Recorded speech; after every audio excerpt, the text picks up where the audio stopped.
What's going on, YouTube? It's your boy, Advice. We are back. No ranked battles today. I had a sub ask me to make a breeding guide, so I'm going to run you through the basics of breeding and show you how you can breed your own Pokemon with the IVs you want, the nature you want, talk about how to get shiny eggs, and things like that. So basically, breeding is not as necessary because of how easy they have made it to hyper train your Pokemon. You used to have to get every Pokemon you wanted to hyper train to level 100. Now it's only level 50. But if you are somebody who does not like to have your Pokemon hyper trained, you just want perfect IVs, I can show you how to make that happen. So you can see I have this Hypno that I caught in a raid and a Ditto with no good attack stat and everything else, perfect IVs. Now, when you go to breed two Pokemon together, the computer's going to randomly choose 4 IVs. Could be one from one parent and 3 from another, could be 2 and 2. But it's going to choose 4 IVs to pass down to the baby, and you can manipulate this. Now, these items, Power Bracer, Power Belt, Power Lens, Power Band, if you give one of these to a parent, it'll guarantee that that parent passes down that IV. So you can see I have this 0 attack IV Ditto holding the Power Bracer, and this Hypno holding a Destiny Knot. So what the Destiny Knot does is instead of only 4 IVs coming from the combination of parents, you're going to get 5. So a little trick I have found is that these little sparkles that you find that are items, if you take 4 steps back from one and you start your picnic, that sparkle will be touching the basket. You can kind of see the glint of the item next to that basket. As long as it's touching the mat, that item, you'll be able to draw it from the basket when you're hatching eggs. So I'm going to go in here, I'm going to make a sandwich. This is one change from Gen 8 to Gen 9, is that you have to make a sandwich to get eggs, or else it takes forever for an egg to appear in the basket. Sandwiches only last for 30 minutes. You can see I made the great peanut butter sandwich. That gives you egg level 2, which greatly increases the chance of an egg being found. I'm going to put the ingredients down. Doesn't matter how you put them down as long as they're on the sandwich. You don't even need the top of the bread. Boom, stick the little pick in there and you've got your sandwich. So the egg level does obviously affect breeding, but the sparkling sandwiches have no effect on hatched eggs. The sparkling power only affects Pokemon you catch in the wild. So the way to increase your shiny chances is, number one, having the shiny charm from completing the Pokedex, as well as the Masuda method, which is when you have one parent that is from another country, like my Ditto. So go over here, peeked in the basket, you can see I got the Stardust. Nothing else yet. Takes a while to get eggs, even with the sandwich. Seems to be about every 30 seconds you get an egg. So stand here, you wait. You can have up to 10 eggs in the basket at a time. But in the beginning stages of hatching eggs, like when I have parents that don't have great IVs, I don't like to have more than 5. I'll get 5 eggs, close the picnic, hatch those, and I'll swap the parent Pokemon for one of the offspring that has better IVs. And that's the fastest way to make sure that you are passing down the best selection of IVs. So now, while we wait for these eggs to end up in the basket, let's talk about shiny breeding. Now, to get a shiny Pokemon, what happens is, along with the IVs being passed down, the computer generates a hidden number between 1 and 4096. Let's say the correct number is 7.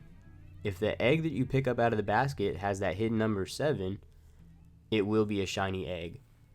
Now, shiny eggs don't look any different than regular eggs, so you have to wait till you hatch it to find out if your Pokemon is shiny. But having the shiny charm causes the computer to roll that number 6 times instead of just once. So instead of having a 1 in 4096 chance to have a shiny Pokemon, you have a 1 in 682 chance. So I'm going to take all the eggs that I just picked up out of the basket, put them in my party, and you can see I have Talonflame in my party. That's because any Pokemon with the ability Flame Body will cause the eggs to hatch twice as fast. So I'm going to run around. While I run around, I like to pick up the items. These items are valuable here in the desert, and they can be sold for money in the Pokemon Center. So I feel like the desert is the best place to hatch eggs because number one, it's a wide open space you can run around, and then there's valuable items all over the place. So boom, just like that, first egg is hatching. So with the shiny charm and the Masuda method, it's a 1 in 512 chance of an egg hatching as a shiny. Now, just the shiny charm, you get 6 rolls to get that perfect number 7 for it to be a shiny, but the Masuda method gives you an extra 2. So 6 plus 2, that's 8. 4,096 divided by 8 is 512. So it's a 1 in 512 chance for one of these Pokemon to hatch as a shiny. So the other things that you breed for are, number one, which Pokeball the baby's in. You can breed for nature, and you can breed for hidden ability. Now, you won't get a hidden ability egg from a parent that doesn't have the hidden ability. To pass down the hidden ability, you have to already have the Pokemon that you want with that hidden ability, and you can get the hidden ability Pokemon in raids. So you can go on Serebii.net and you can see each Pokemon. If you search that Pokemon's name and you pull up their Pokedex entry, you can see what their hidden ability is, and you can try to hunt for that Pokemon to get the hidden ability. Alternatively, you can use an ability patch, and Pokemon that have been ability patched will be able to pass down that hidden ability, even though it didn't come naturally. So I'm going to swap this Drowsy in for the Hypno, and I'm going to give the Destiny Knot to the new Drowsy, and I'm going to now give this Ditto the Power Anklet. This Ditto here has 0 speed, and since both my Drowsy and the Ditto have 0 attack, and I want it to have 0 speed now, I'm going to swap in this Ditto that has 0 speed. I'm going to give it the Power Anklet to make sure it passes down its speed, and I'm going to breed them together. And if you don't have Dittos that have 0 attack or 0 speed, what you want to do is you want to pay attention to all the Pokemon you catch in the wild, and if you ever catch a male Pokemon with 0 attack or 0 speed, you want to save it and put it somewhere where you can find it easily in your boxes, because male Pokemon aren't the ones that pass down the species. It's the female that passes down which species it's going to be. So like, say I have a male Charmander and a female Vulpix. If Vulpix and Charmander can breed together, which you can find by their egg groups, which can also be found on Serebii.net. If you go to Serebii.net, you pull up Pokemon's data entry in their Pokedex, it will show which egg group they have. And Pokemon that have matching egg groups, you can breed them together. So like Drowsy, I believe, is human-like egg group, and so it can be bred with another human-like Pokemon. I believe Gothitelle is one that has human-like. Armarouge is human-like. Again, like I said, you can find that at Serebii.net. But say I have a female Armarouge and a male Drowsy. Since I have these Drowsies that now have 0 attack, I can breed these male Drowsies with a female Armarouge, and I'll get Sharkadettes that have the 0 attack, but they will still be Sharkadettes. So when you're breeding, make sure to save male versions, and the longer you breed, the more you'll find 0 IV Pokemon, and you can make sure to save them for your future breeding opportunities. So like I said, the hidden ability can only be passed down from a parent that has the hidden ability. Pokeball comes from the mother unless both Pokemon are the same species. So like if I'm breeding a Drowsy with another Drowsy, if one's male and one's female, it's a 50-50 chance of which Pokeball they'll have. And if you're breeding anything with a Ditto, the Pokemon that's not the Ditto is the one that's going to pass down the Pokeball. So I mentioned that with the Destiny Knot, you have 5 IVs that are coming from the parents. That last IV is randomly generated, so you'll sometimes end up with that 6th IV that comes from random generation being 0 attack or 0 speed or 0 anything. But also, it can sometimes end up as perfect IV, best. So if you breed long enough, and like say you have two parents that have perfect IVs and you're breeding them, eventually one of the offspring is gonna have perfect IVs because the one random generated IV has a 1 in 31 chance of being perfect. So I'm gonna hatch the rest of these, and because both parents have 0 attack, it's only a 1 in 6 chance that these babies that hatch, each baby only has a 1 in 6 chance of not having that 0 attack. So what I'm hoping for is once I hatch all 5 of these, I want one of them, hopefully, to have not only 0 attack, but 0 speed as well. And all of these eggs in this batch are guaranteed to have 0 speed because my 0 speed Ditto was holding the power anklet, which guarantees that the speed IV comes from that Ditto. So we'll finish hatching all these eggs, and then once we've hatched them, we'll look at the results.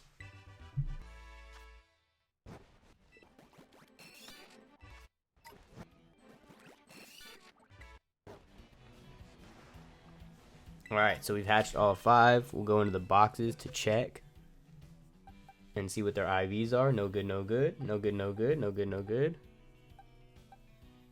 Boom. All 5 actually ended up with no good attack and no good speed. So that's awesome. So now we'll have to choose one of these that has the best IV combination, and we'll use that to mate. I'm going to release all the ones that have multiple IVs that are not what I want, because now I have plenty of potential parents that have both no good attack and no good speed. So I'm going to go in here, I'm going to look at them, and I'm going to choose one that has only one IV that's improper. And these babies can be bred together if you have a male and a female. So I'm looking at them. This one has decent HP and defense. I'm releasing it. I'm going to release these ones because they have special attack and defense decent. And I want offspring that only have one decent stat. And that decent stat is the one that got randomly rolled. The 1 in 6 that is random. So I could breed these two Drowsy together and have really good chance of having offspring that have both 0 speed and attack, but because I have this 6 IV Ditto, I'm going to breed that, and I'm going to show you how to breed for nature. Now every egg gets a randomly generated nature unless you give an Everstone to one of the parents, and whichever parent is holding the Everstone, that parent will pass down its nature. So this Ditto has quiet nature. I'd like the Drowsy baby to be quiet, so I'm going to give the Drowsy the Destiny Knot to make sure that I'm getting 5 IVs from the parent, and I'm going to give the Ditto the Everstone, and I'm going to breed them together, and hopefully I'll get babies that have no good attack, no good speed, and quiet nature. Now the quiet nature is guaranteed, and no good attack and no good speed are pretty likely, but because neither of the parents are holding one of the power items that guarantee the IV from that stat, I'm actually not guaranteed to get both speed and attack as no good, because there will always be that chance that attack or speed is the one randomly generated IV. So I'm going to put them in here. We'll go through the egg generating process one more time, but you know, once you have 2 parents that have 6 IVs exactly how you want, then you can start breeding for nature. And usually you'll only do this when you're trying to shiny hunt for like shiny breed, because there are mints that you can use, so it's a little bit frivolous to be spending your time, you know, breeding for nature unless you're already going to be breeding, you know, to try to get a shiny. And then because you've already gotten to the point where IVs are exactly how you want them, you can start spending time breeding for nature.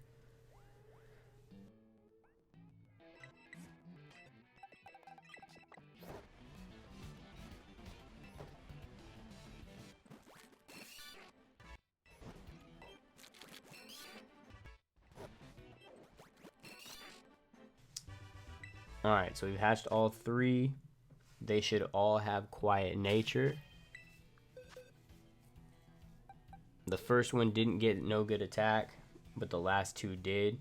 But you can see the other IVs aren't perfect, and that's because the Drowsy baby had the one decent defense, and it got passed down to these 2. So if I had continued to breed that Ditto with that original Drowsy, eventually I would have gotten a quiet-natured offspring that did have perfect IVs. It just would have taken a while.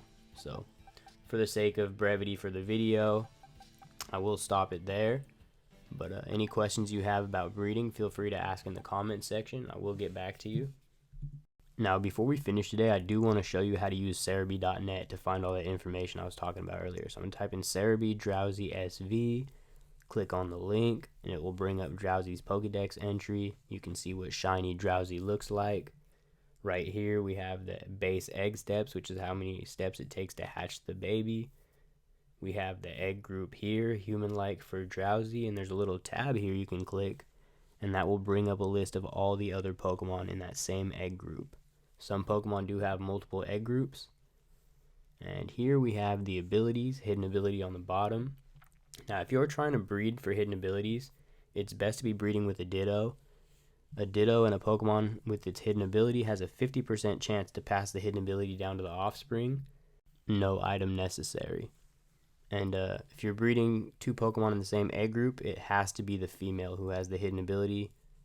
If the male has the hidden ability but the female doesn't, the baby will not have the hidden ability. So lastly, down here we have egg moves. Egg moves are no longer passed down by breeding. Instead, you use the picnic to pass egg moves. So how it works, say I want my Drowsy to know Fire Punch. I'm going to take a Drowsy. I'm going to make sure that it has an empty move slot. Can't have 4 moves. I'm going to put it in my party. I'm going to let it hold the Mirror Herb. Mirror Herb allows it to learn moves from other Pokemon in your party in the picnic. I'm going to go into my boxes. I'm going to find another Pokemon, any Pokemon that has Fire Punch. And I'm going to put that into my party. And then I'm going to start a picnic.